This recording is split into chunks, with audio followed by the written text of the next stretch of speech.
Hey guys, welcome to what Connecticut weather tends to look like, which is drippy and gray and ripe and prime for talking about horror. It's not usually the sunshiny thing that I've been showing you. Disclaimer. So today I wanted to talk to you about Voices by Clarissa Johal. I did write a review of it on my blog, but I also wanted to talk about it here because I mentioned it earlier in a book vlog.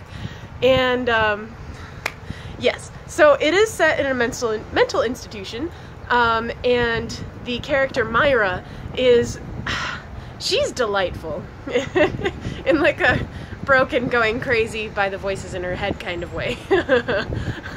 So her story begins where she is sent to the mental institution because she had attacked someone who had come to her door because the voices in her head told her to do it.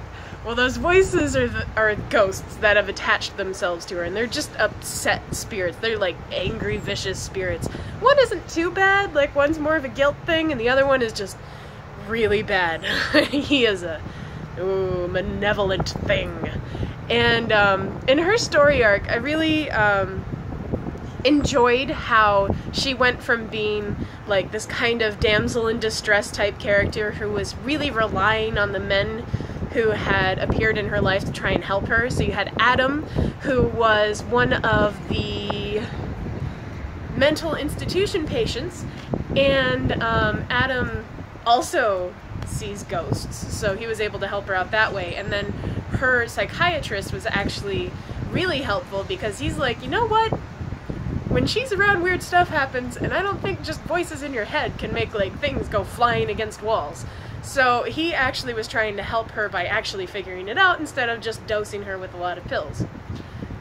And I think what's interesting about this book is it's not just about the paranormal story. There's a little bit of a romance element, and there's a little bit of a love triangle thing going on, but it's also about like the healthcare system, the mental health care system, and how like instead of really deciding on what the issue might be with each individual patient, a lot of doctors are just like, there's so many of you, I don't know how to deal with it, I've been here, I'm like close to retirement, whatever, take these pills. So that was an interesting subtext to the story that I really enjoyed. And I will say, it wasn't as scary as Clarissa's book Struck, but there are some really like disturbing moments, especially when you see through Adam's point of view, because he doesn't just see the two spirits that are attached to him, he sees all of the angry, mutated things that are clinging to the insides of the buildings we live in.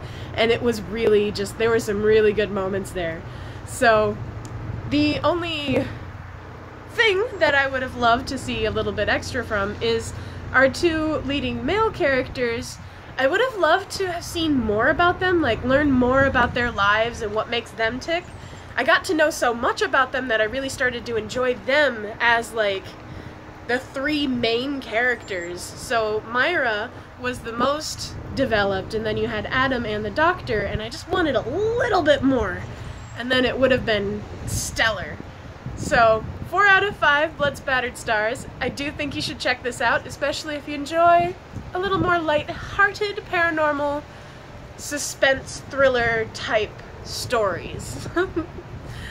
Until next time, I'll be Jeanette, hanging out in this echoey place with road noise and, I don't know, people staring at me in the parking lot.